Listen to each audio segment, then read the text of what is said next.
Welcome back to TwistieOnBass.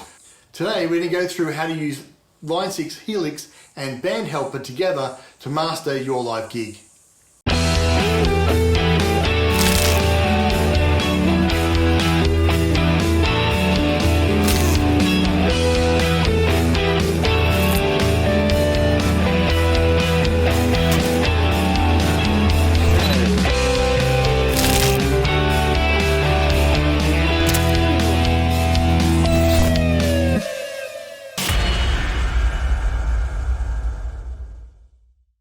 BandHelper is a cloud-based service with an accompanying mobile application that's designed to reduce organizational burden of playing in a band.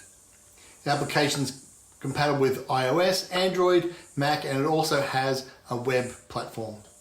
I use it extensively for its repertoire feature in order to have a set list on stage, but it also includes features such as being able to capture gig and rehearsal schedules, contacts, stage plots. It can even help you manage your band's finances.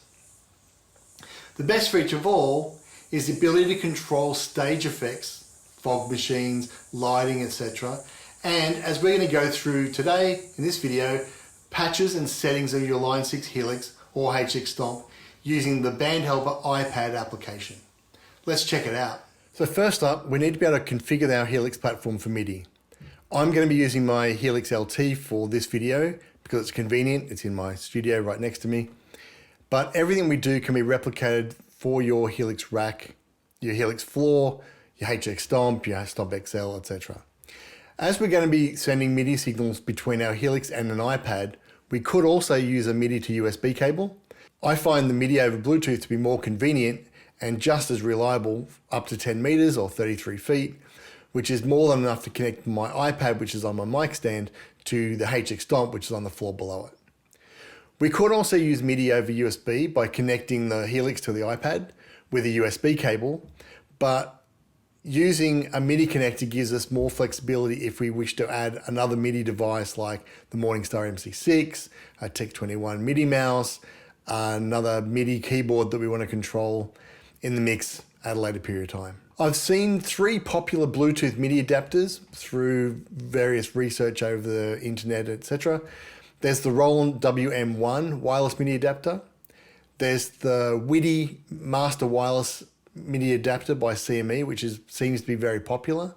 And then there's the Yamaha MDB-T01, which is the one that I use. These adapters are self-powered from connecting to your device, so there's no need for batteries. I also use these when I'm connecting my Yamaha piano to my iPad if I want to use sound modules from that as a controller. There are 2 components to the adapter. There's a MIDI in plug and a MIDI out plug. I've color-coded mine, so MIDI out is red, MIDI in is blue, but they do have an arrow. Might be hard to see on the video, but they have arrows pointing in the direction. The MIDI out is the only one that you require if you're using the Helix as the MIDI controller, and that's the adapter that's powered. So if you plug in the MIDI out, that provides power to the cable, and that allows you to send from the Helix out to another device. As we're going to be sending and receiving MIDI signals between the Helix and the iPad, we're going to connect both MIDI in and MIDI out. MIDI out on your Helix was also labeled MIDI through. Through allows you to have the Helix pass MIDI commands to another device. For example, you may have another MIDI foot controller, the Morningstar, for example, connected to your Helix that you also want to pass messages back to an application like BandHelper in this case.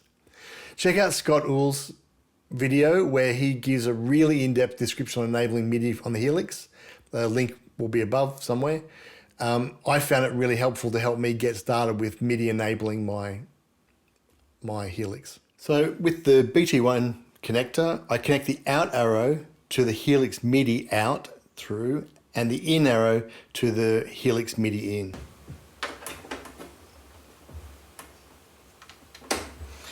You may be able to see there's a red light now going on there. And the in arrow I connect to the in port. On the Helix, under global settings, we want to tab across to the MIDI tempo section. We use the hamburger signal, global settings, and we come across and make sure we're on MIDI tempo. The key features we're going to need to address are the MIDI bass channel. So select a unique channel to distinguish your Helix from another MIDI device in your chain. I'm using channel 4. MIDI through, I always have this set to off, as when I'm daisy chaining I tend to use the iPad as the MIDI hub, or I would have another device as the MIDI hub. The receive MIDI clock and the send MIDI clock are related to having the tap tempo of the Helix control other devices, or those devices controlling the tap tempo of the Helix.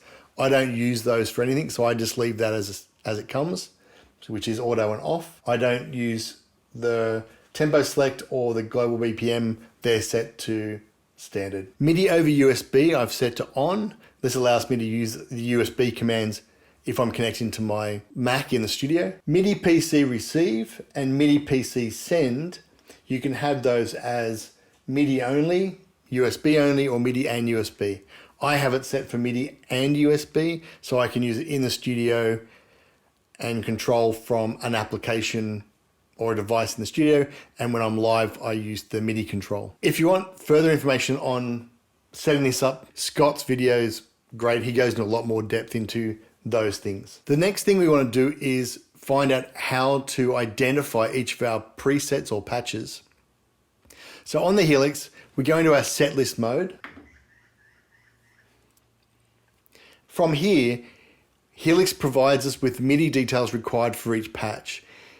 In this example, I have a setlist number 7 called recording, and I have 2 patches that I want to use in BandHelper, patches 10B and 10C. At the bottom of the screen, you can see the description and also the MIDI details. In the example we've got in front of us, for number 7 recording 10B at 810.410 snapshot 1, the MIDI details are CC32:006, which is the definition of the set list, PC037, which is the patch or program, and then CC69000 is the snapshot. If I select snapshot 2,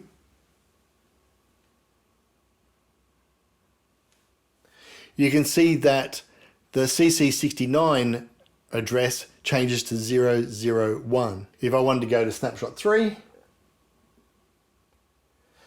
it then changes to 002. Okay, so now we're connected up and we know where to find our MIDI patch settings. We're good to start receiving MIDI messages over Bluetooth from another device. So in this option, we're going to leverage the repertoire feature of BandHelper and its ability to embed MIDI commands into each song. This allows us to change patches on our Helix based on the song that we're playing or selected in BandHelper from our set list. I believe that what we're going to go through will work the same on an iPhone or an Android device as well as the iPad that I'm using. Once in BandHelper, select your account or project. Locate the MIDI icon on the top of the screen, round circle with the dots on the top,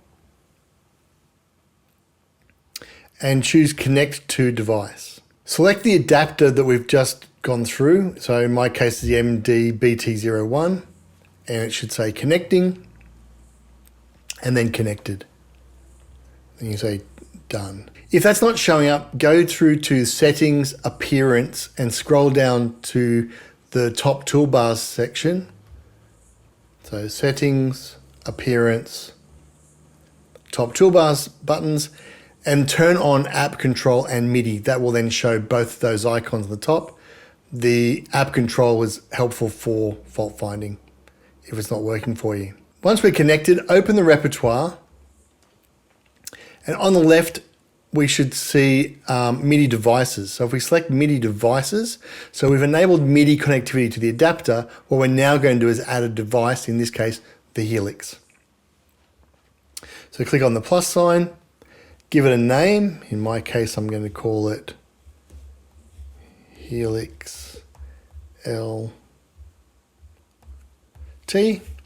Then select the port. Remember, this is the hardware port, which is where the adapter lives. So we're going to choose the Bluetooth adapter that I've got. You choose your one.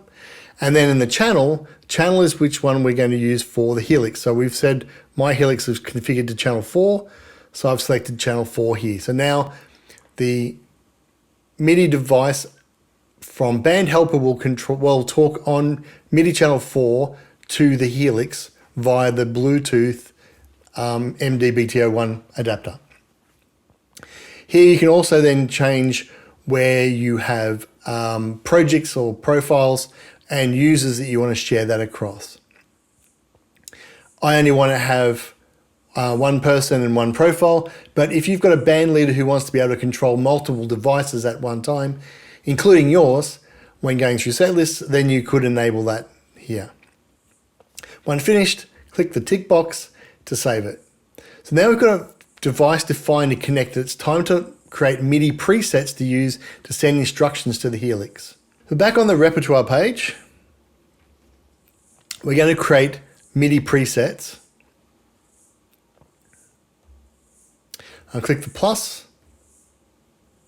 Now I have two patches that we're going to use for this example. One is my standard 8x10 Ampeg SVT configuration that I use with my Attitude bass.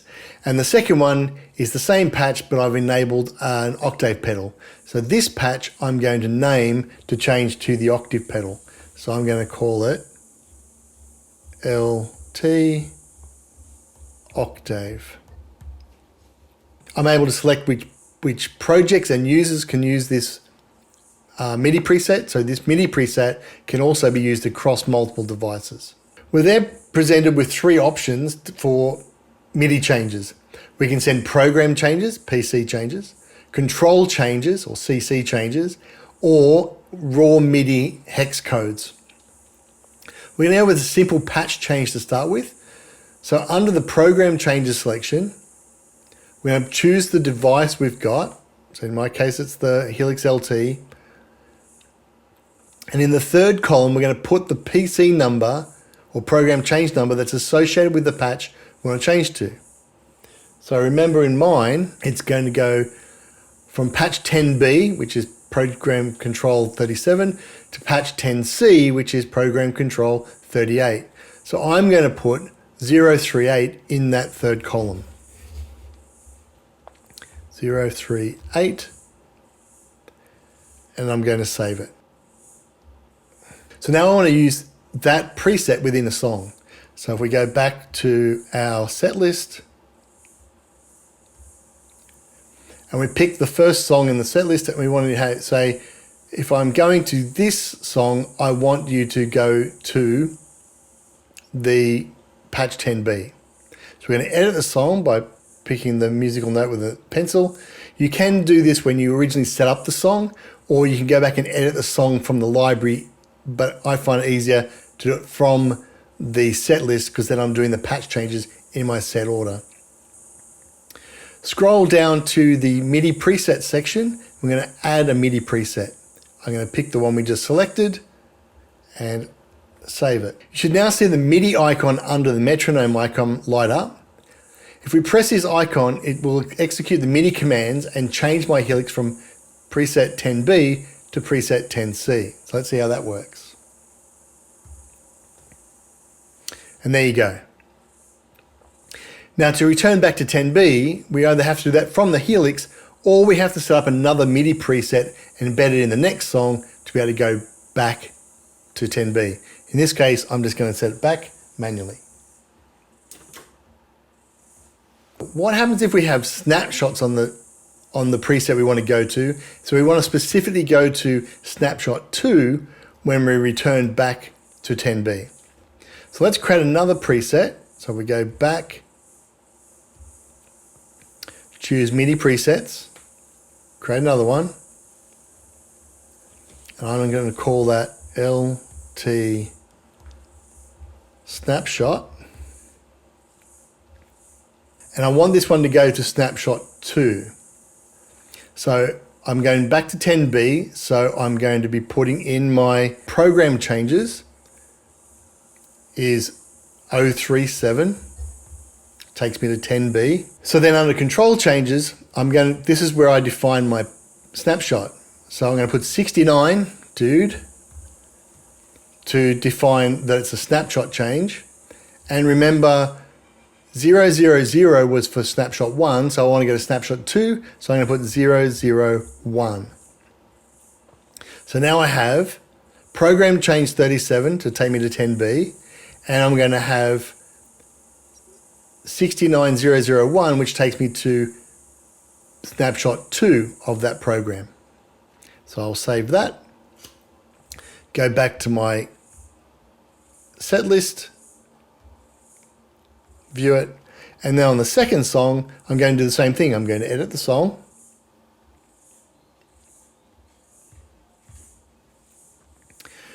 I'm going to go down to MIDI presets, and this time I'm going to choose the snapshot preset. Save it. So if I go to the first song, and I can pick that, will take me to 10C. If I go to the second song, when I press it, it'll take me to 10B and to snapshot 2. Snapshot 2 on that preset is a pitch shifter, which takes me up 2 steps or 2 semitones. So we should see foot switch 8 have a purple light on. So I'll click on that. It should now take me to 10B and the purple lights come on. Up in the top right hand corner, you'll see the number 2 in the snapshot window. If I change that to be snapshot 1, click that button again, it's now taking me to snapshot 2. So now I'm going between patches, and I'm also now selecting which snapshot within the patch that I'm going to. What happens if we want to go to something that's in a different set list? If you've got a HX Stomp or a Stomp XL, you're limited to one set list, so you can skip ahead if you want, but this is actually a really cool feature, so it'd be good if you could hang around. Now remember, my recording set list had a MIDI reference of CC32006, so set list 7 was numbered 006, because remember, it all starts from 0. It just so happens that factory 1 set list has a reference of CC32000, because it's the first one. So if I go back into my here,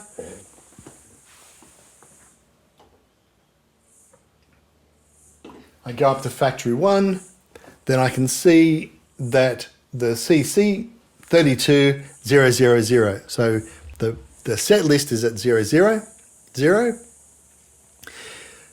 So if I want to switch to factory 1 patch 09B, which is the bass SVT for Pro Snapshot with a snapshot 1, then let me go to that.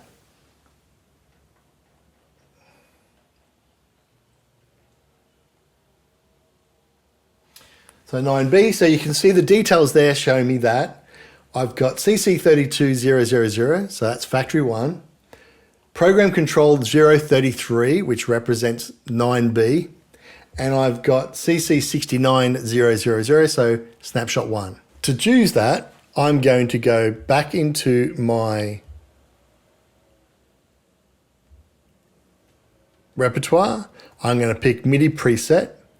I'm going to add another one. I'm going to call this LT SetList.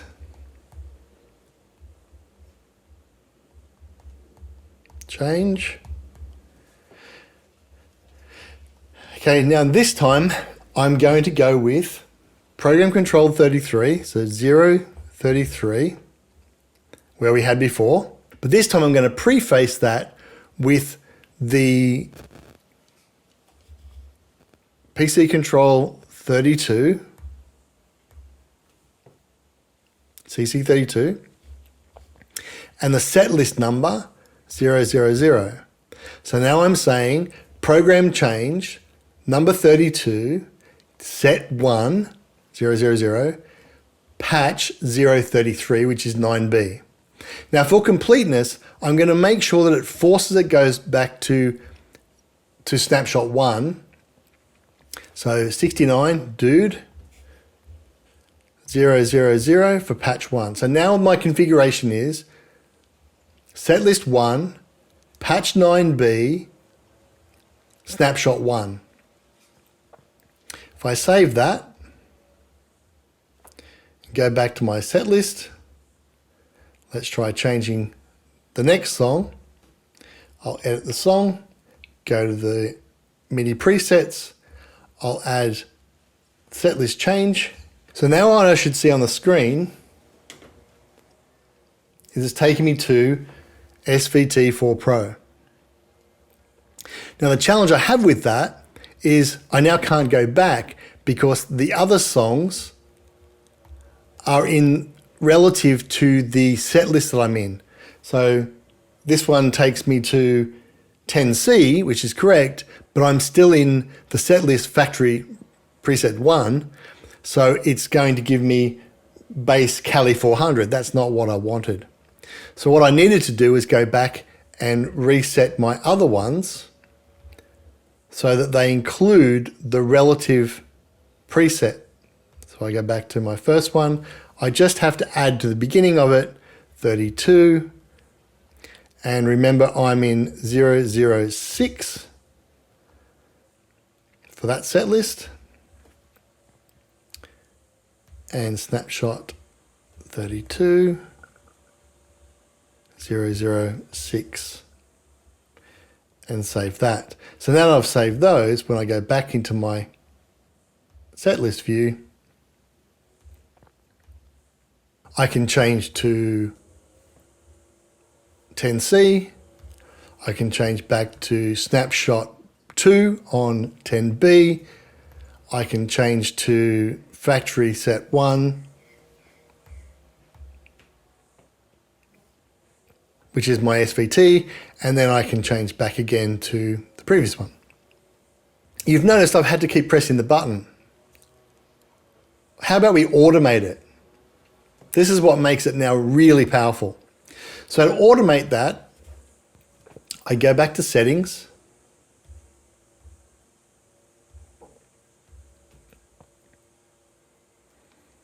and under app control, I scroll down to the actions section to send MIDI.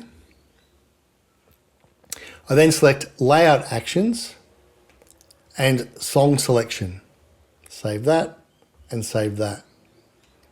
So now when I go back, what should happen, go to my repertoire, my set list. As I change the patch, as I change the song, the patch should change automatically without having to press the button. So I'm currently on 10B snapshot 2. I will go to this song. It's taking me to 10C. I go to this song, it's taking me back again. The next one should take me automatically to, there you go, back to setlist 1, patch 9B, and then I can go back again and automatically. So now as I change the songs, whether it's by a foot switch, by my fingers, whatever I'm doing to change those songs, it automatically changes my Helix to match. How cool is that?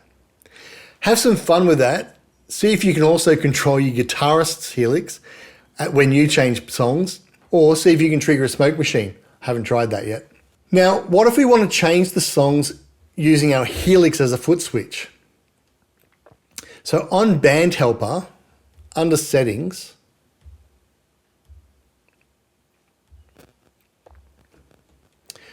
we want to go to audio and MIDI and make sure that receive MIDI is in background is on. So scroll down to the MIDI section, and then receive MIDI in background should be on. This means if you have another application running in the front ground or the foreground, so for example, you're using a MIDI keyboard module or you're doing something else and BandHelper goes to the back, it will still receive MIDI commands from what you're about to set up. We then need to set up MIDI control within the app control section. So we go to app control. The MIDI input port is set for the adapter that we've used, and we're going to create MIDI input channel. In this case, I'm using number 6. This gives the application its own unique MIDI ID. So if you have multiple applications running, maybe you've got AUM or a digital keyboard module or some other application which you also want to control MIDI, you can give it their own individual MIDI numbers, then they can be identified uniquely. So in this case, I'm using number 6. We want it set to momentary. So when I press the switch, I want it to happen, not the switch to stay on. And then under the action section, we choose the action we want to control via the Helix. So let's do a simple version. We want to go for next song or previous song. So we're going to choose previous song. You can see it's got right swipe and next song has left swipe. So when I'm using it in tablet mode, that's how I go between songs. You can have multiple controls on each of these actions. So under previous song, I'm going to switch on MIDI control messages. Now I've tried a range of these different options, and for some reason, this is the only way I've been able to get the Helix to talk to it. So if you've got another way of doing it, please put it in the comments. I'd love to find out, but it took me hours to work out which one of the sequences works, and this seems to be the way to go.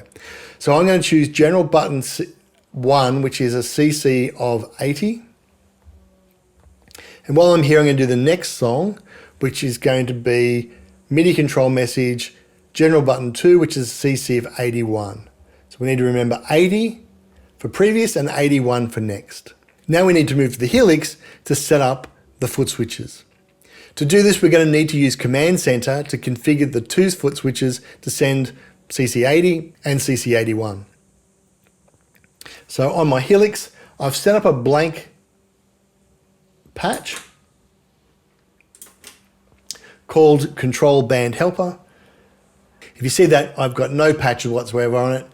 I'm just going to use it for the foot switch controls. So we use our hamburger menu, we go to Command Center, and then we're going to pick the switches. I want foot switch 8 to be previous and 9 to be next. So I'm going to go across, pick foot switch 8. For command, I'm going to choose CC toggle. Again, I tried a range of combinations and this is the one that seemed to work. So CC toggle, the MIDI channel is the one we've picked for BandHelper. So in this case, it's channel 6. And the CC number, this is to go for previous. So that's going to be CC number 80. So we're going to push that up to 80.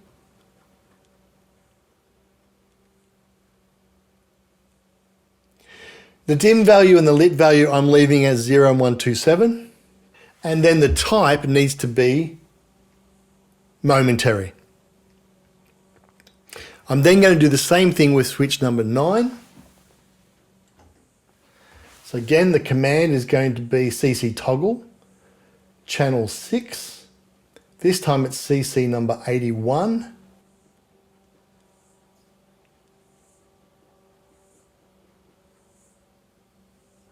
Dim value, lit value stays the same. And I want that to be momentary. I can now save that. Right, so you now have CC toggle and CC toggle. You can rename those to previous, next, etc., etc. Go back to my repertoire and my set lists. Let's have a look at how this is going to work. Now, one thing we need to make sure is that we're still connected. So we've made some changes to both devices. So we're just going to go back and check to see that we are connected. So connect to Bluetooth device. I'm still connected. So if I pick this song and I want to go to the previous one, I should be able to press 8 and have it go to the previous one. If you notice, it's also changed me to Bass SVT 4 Pro. That's cool. If I want to go to the previous one again, I can't. Here's the trick. You need to set that patch change up so that the foot switch is enabled in each of the patches in your song list to be able to then send that MIDI command. If you don't, then what you find is you move to a patch which you no longer have the ability to send the MIDI control. So it is a downside. If you get in the habit that switch 8 is your next song or your previous song, and in reality is you're usually going forward in your set list, not backwards. So probably having one foot switch button to control going next would allow you to then have that in each one of your patches, and you're only sacrificing one foot switch to do that. Then as you're doing it, then BandHelper is basically sending MIDI controls to do everything else for you. As the bass player, you probably don't need too many foot switches. Well, thanks for checking in today. For a live gig, linking a Helix to BandHelper can be a really powerful combination. Using foot switches on your Helix to change songs within a BandHelper set list, which you configure to automatically then select the right patch and snapshot for the song, can help you master your live gig. If you found this video helpful, please give it a thumbs up, share it with your fellow bass players and other musicians, and subscribe to the channel for more real-life bass guitar tips and tricks, or covers played from a bass player's point of view. If you've got any questions or there's something specific you'd like me to cover in a future video, please drop me a comment below. Also, if you've got a way of being able to control BandHelper with your Helix or Helix from your BandHelper that you think is a benefit for the rest of us, please feel free to comment below. Catch you around.